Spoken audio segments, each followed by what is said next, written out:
चलिए आज हम पढ़ते हैं चैप्टर फर्स्ट। देखिए चैप्टर का नाम है आपका वास्तविक संख्या। क्या है? वास्तविक संख्याएं। इसको इंग्लिश में क्या कहते हैं?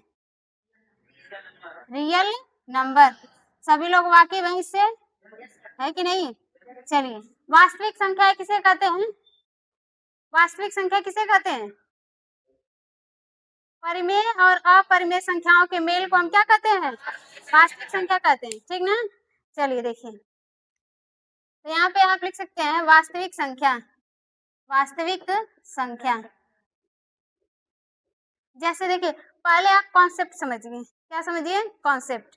जब आप कॉन्सेप्ट समझते हैं, चाहे फार्मूला समझते हैं, तो आप किसी भी किताब से सवाल लगा सकते हैं। बात समझ में आ रही है कि नहीं? आपके लिए तब किताब मायने नहीं रखती है कि राजीव प्रकाशन है कि एनसीईआरटी है। अब कुछ लोग ये सोचते हैं कि हम लोग तो राजीव प्रकाशन पढ़ रहे हैं, हो सकता है कि एनसीईआरटी से पूछे और ना हम कर पाए, तब तो वहाँ पे जो सवाल रटे रहते हैं वही नहीं कर पाते हैं। बात समझ में आ रही है ना? लेकिन जिसको कॉन्सेप्ट याद है, तैयार है, वो किसी भी किताब से करे वो पूरा सवाल कर लेगा। बात समझ में आ रही है ना? चलिए देखिए, वास्तविक संख्या है रियल नंबर। रियल नंबर देखिए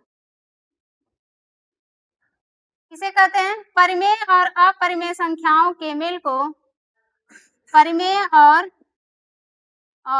अपरिमेय अपरिमेय संख्याओं के मेल को मेल को क्या कहते हैं? वास्तविक संख्या कहते हैं। बात समझ में आ रही है? अब देखिए, परिमेय और अपरिमेय आप लोग जानते हैं, अच्छा 8 से पढ़ते आ रहे हैं, आ रहे कि नहीं? परिमेय संख्या किसे कहते हैं? हाँ, जिसे एक ऐसी संख्या जिसे P अपान Q के रूप में लिखा जा सके जहां Q नॉट इक्वल 0, यानी Q का मान हमारा 0 नहीं होना चाहिए। P का मान 0 हो सकता है लेकिन Q का मान 0 नहीं हो सकता, उसे हम क्या कहते हैं? परिमेय संख्या कहते हैं, ठीक है? जैसे लिखिए, जैसे आपका 2 है, कड़ी में 3 है, 5 है, चाहे यहाँ पे देखिए 0/3। देखिए 0/3 क्या है? परिमेय संख्या है, क्योंकि P का मान 0, Q का मान 0 नहीं है। हमारा P का मान Q का मान 0 नहीं होना चाहिए, P का मान 0 हो सकता है। क्या समझ में आई? चलिए, अब ये तो हो गई आपकी पहली रीडिंग। दूसरी है अभाज्य संख्या। क्या? अभाज्य संख्या। अभाज्य संख्या किसे कहते हैं? जो एक से अभाज्य संख्या उसे कहते हैं जो एक से और स्वयं से कटे, उसे हम क्या कहते हैं? अभाज्य संख्या कहते हैं, ठीक ना? अभाज्य संख्या, अभाज्य संख्या, ठीक है? देखिए, जो संख्या एक से और किससे स्वयं से कटे चाहे विभाजित हो, ठीक है? उसे हम क्या कहेंगे? उसे हम अभाज्य संख्या कहते हैं। उसे हम अभाज्य संख्या कहते हैं, ठीक है? जैसे देखिए, जैसे अब बताइए, एक अभाज्य संख्या है? नहीं, क्योंकि एक सिर्फ एक ही से कट रहा है कि नहीं? एक सिर्फ एक ही से कट रहा है और किसी संख्या से कटेगा ये? नहीं। जो एक से कटे और स्वयं से कटे, यानी कि एक अभाज्य संख्या नहीं है। आप जैसे देख लीजिए, दो एक से भी कटेगा और दो से भी कटेगा, यानी स्वयं से भी कट रहा है कि नहीं? अभी लिखना बंद करो, हम लिखने के लिए समय देंगे। बात समझ में आ रही है ना? पहले चीजों को आप लोग समझा करिए, इसके बाद तब नोट किया करिए। 2 हो गया, 3 हो गया और 5 हो गया। हो गया कि नहीं हो गया? जैसे मान लीजिए 13 हो गया, 7 भी कर सकते हैं, बहुत सारी संख्याएं हैं, लेकिन बस कॉन्सेप्ट समझिए कि अभाज्य संख्या किसे कहते हैं। जो एक से और स्वयं से कटे उसे हम क्या कहते हैं? अभाज्य संख्या कहते हैं, ठीक है? चलिए इसको नोट करिए इतना आप लोग।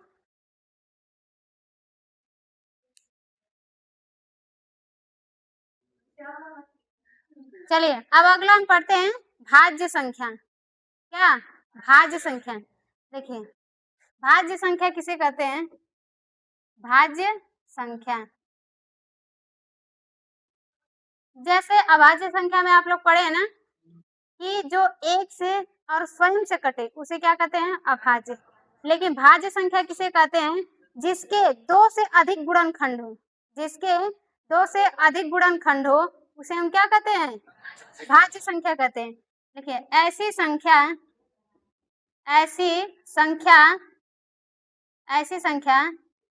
जिसके दो से अधिक, दो या दो से अधिक, ठीक है, दो या दो से अधिक,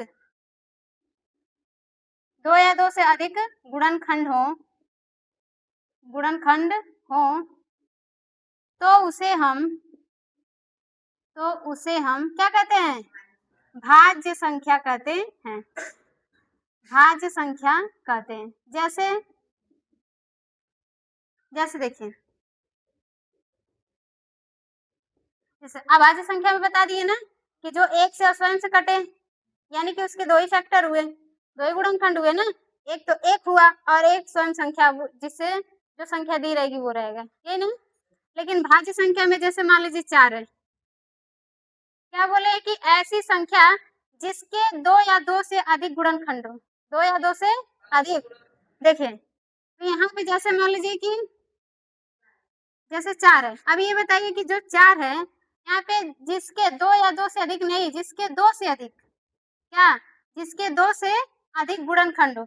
जैसे 4 है, ये देखिए एक से भी कटेगा, अब ये दो से भी कटेगा और एक इससे 4 से भी कटेगा ना। यानी कि 1 2 3 गुणनखंड हो गए कि नहीं हो गए? कितने हो गए? दो से अधिक हो गए तो ये क्या हो गया? भाज्य संख्या हो गई। क्या हो गई? भाज्य संख्या।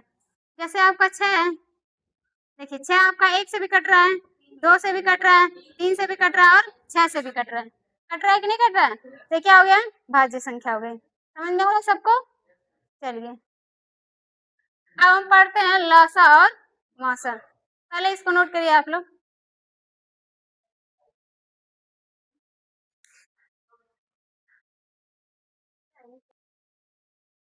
देखिए लसा और मसा, ठीक है। पहले उसका फार्मूला देखते हैं फिर उससे सवाल। दो संख्याओं का गुणनफल, दो संख्याओं का गुणनफल, दो संख्याओं का गुणनफल बराबर होता है लसा गुणे मसा। यही ना होता है? लसा गुणे क्या होता है? मसा। बात समझ में आ रही है? अगर दो संख्याओं का गुणनफल बराबर होता है लसा गुणे मसा। अगर आपका लसा दे दिया है, ठीक है, और दो संख्याओं का गुणनफल भी दे दिया है, मसा ज्ञात करना है। बात समझ में आ रही है? यानी कि लसा भी दे दिया है और दो संख्याओं का गुणनफल भी दे दिया है, हमको क्या ज्ञात करना है? मसा। तो कैसे निकलेगा बताइए? यहाँ पे मसा बराबर क्या हो जाएगा? मसा बराबर नहीं, यहाँ पे क्या, ये मसा बराबर क्या हो जाएगा? ये इधर चला आएगा ना बटे में, ये किसमें है? गुणे में है। इधर आएगा तो भाग में हो जाएगा। मासा बराबर हो जाएगा दो संख्याओं का गुणनफल, गुणनफल बटे क्या हो जाएगा? लसा। बात समझ में आ रही है? अब चलिए अब इसी तरह लसा बराबर क्या हो जाएगा? लसा बराबर क्या हो जाएगा? दो संख्याओं का गुणनफल, दो संख्याओं का गुणनफल, गुणनफल बटे क्या आ जाएगा? मौसा। कोई दिक्कत है किसी को? नहीं ना। चलिए अब देखिए इसको नोट करें फिर आगे हम इसी सवाल पढ़ते हैं। अब हम आते हैं प्रश्नावली पे, ठीक।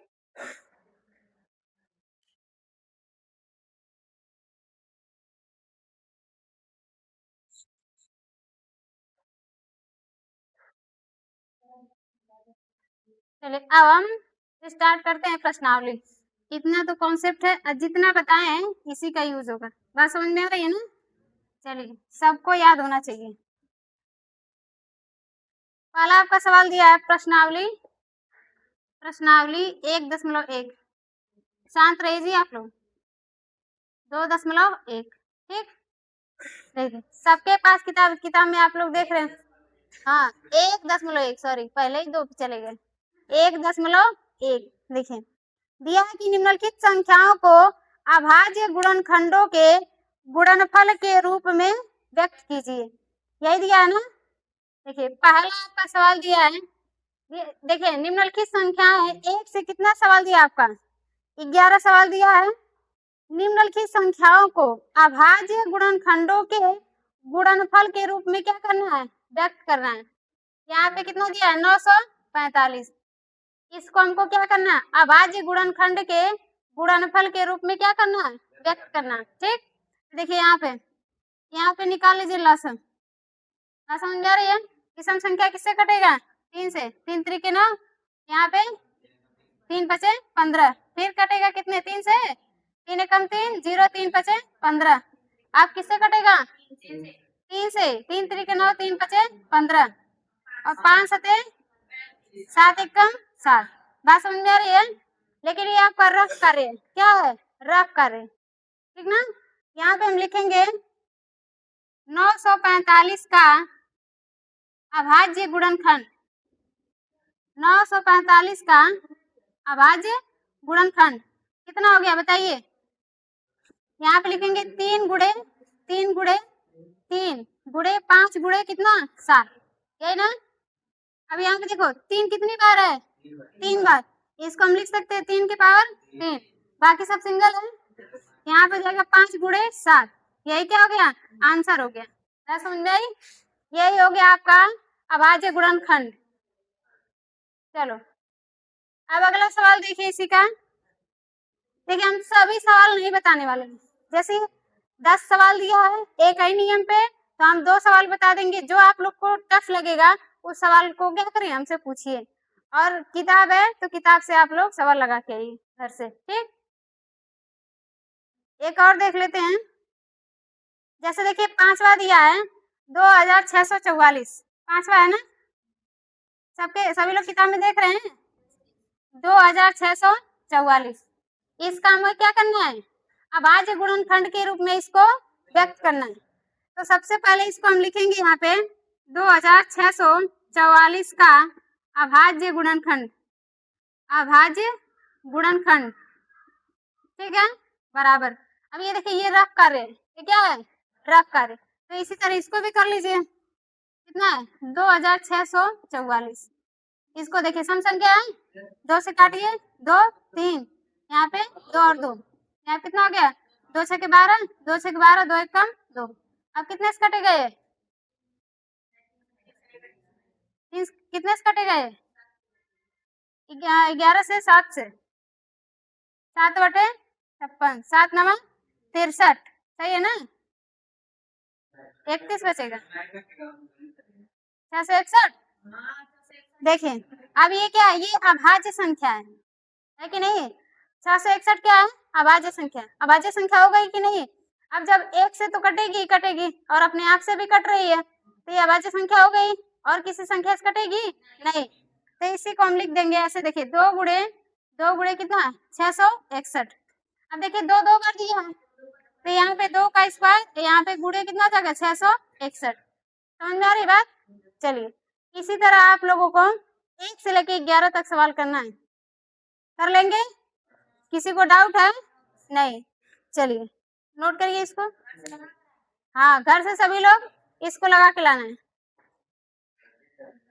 हाँ चेक करेंगे सबका, आज जिसका नहीं रहेगा ना उसको यहीं पे उलाट के मारेंगे। ठीक है ना, चलो। आज जो ज्यादा बदमाशी करेगा उसको कैमरे के सामने ला के पीटेंगे, ठीक है, उसको वायरल करा देंगे। पहले हम तो हो जाएं इसके बाद तुम लोग करेंगे।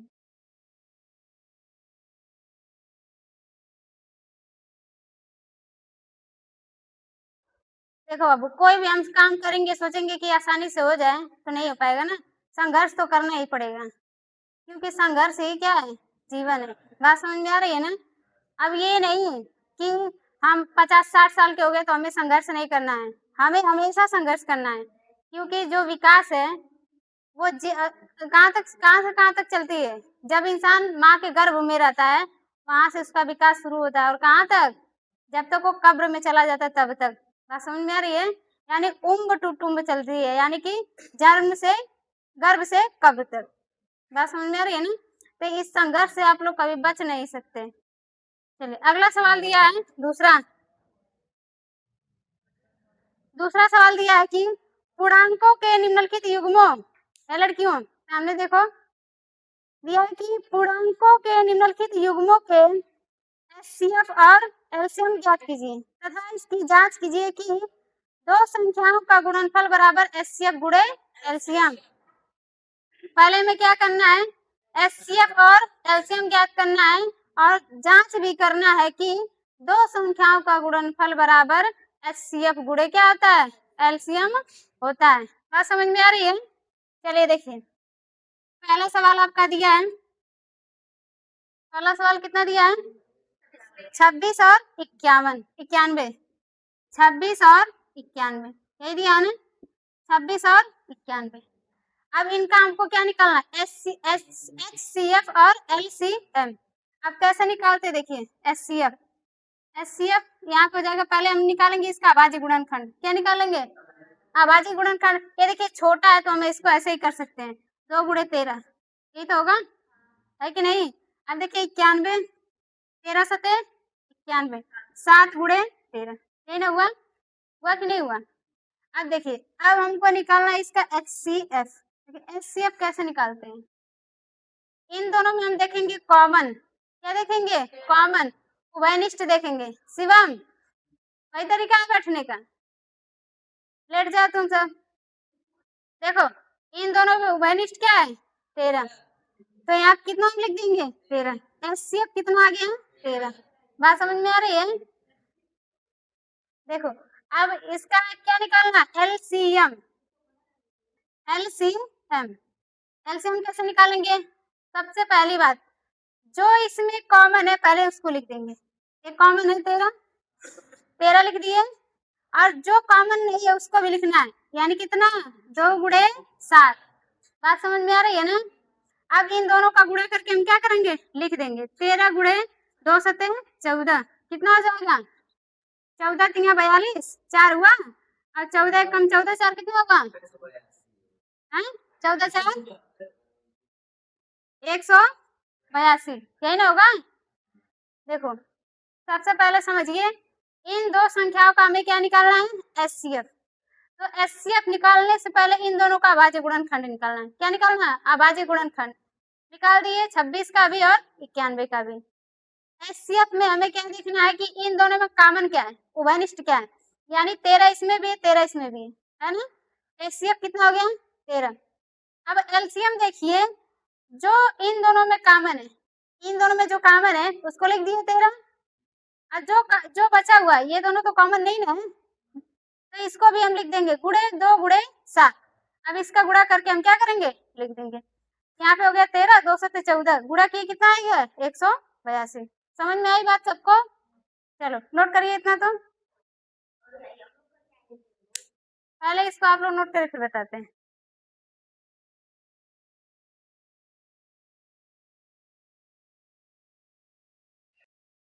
देखिए इसकी हमको करना है क्या? सत्यता की जांच कर लीजिए।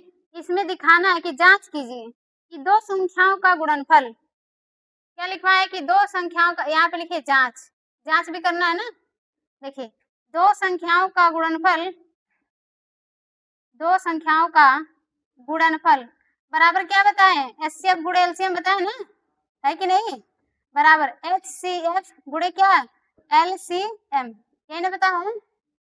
अब देखिए दो संख्याओं का गुणनफल, यानी दो संख्याएं कितनी दी गई है? 26 और 91। यहाँ पे हम लिखेंगे 26 गुणे 91 बराबर एचसीएफ, यानी एचसीएफ कितना आया है? 13, और एलसीएम कितना आया है? 182। अब देखिए अगर ये दोनों बराबर आ गया, यानी कि लेफ्ट हैंड साइड बराबर राइट हैंड साइड आ गया, तो समझ लीजिए आपका सवाल सही है, नहीं तो गलत हो जाएगा। ठीक ना? चलिए गुणा करिए तो कितना आ जाएगा? यहाँ पे हो गया 26, ये हो गया 91, 6 हो गया 2, और यहाँ पे 54, कितना हो गया 5, और 9 दूना के 18, 5 कितना होगा 23, है कि नहीं। यहाँ पे हो गया 6, ये भी 6, और यहाँ पे 3, 2, 2366, 2366।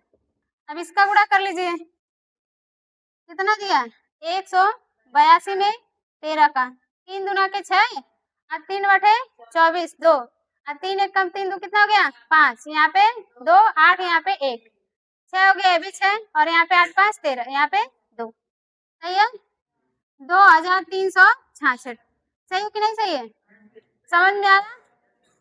किसी कोई डाउट है, देखिए किसी को भी डाउट हो तभी हमसे पूछ लीजिए, ठीक है, और नहीं तो फिर हम पूछेंगे तो दिक्कत हो जाएगी, ठीक।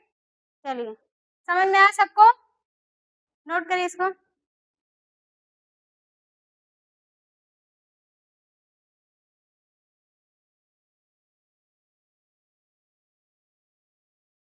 देखिए ये पहला सवाल समझ में आ गया सबको।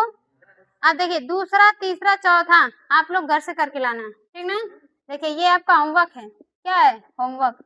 पहला सवाल क्या दिया है 510 और 92, 510 और 92, क्या निकालना है एचसीएफ और एलसीएम, और जांच करना है कि दो संख्याओं का गुणनफल बराबर क्या होता है एचसीएफ गुणे एलसीएम होता है। बात समझ में आ रही है।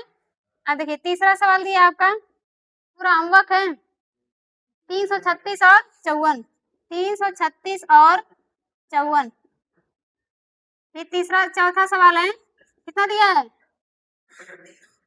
867 और 255, 867 और 255। बात समझ में आ रही है। चलिए पहले का बस सवाल करके आना है, और क्वेश्चन नंबर दूसरे का भी कितने सवाल 3 सवाल करके आना है, ठीक है। चलिए आज सबका होमवर्क कंप्लीट हो जाए। हाँ तो जिसके किताब में नहीं है तो बगल में और किसी के पास है ना, तो उसमें से देख लीजिए आप लोग, लेकिन कोई बहाना नहीं चलेगा कि मेरे में 2 था उसके में 3 था, आप लोग करके आना है।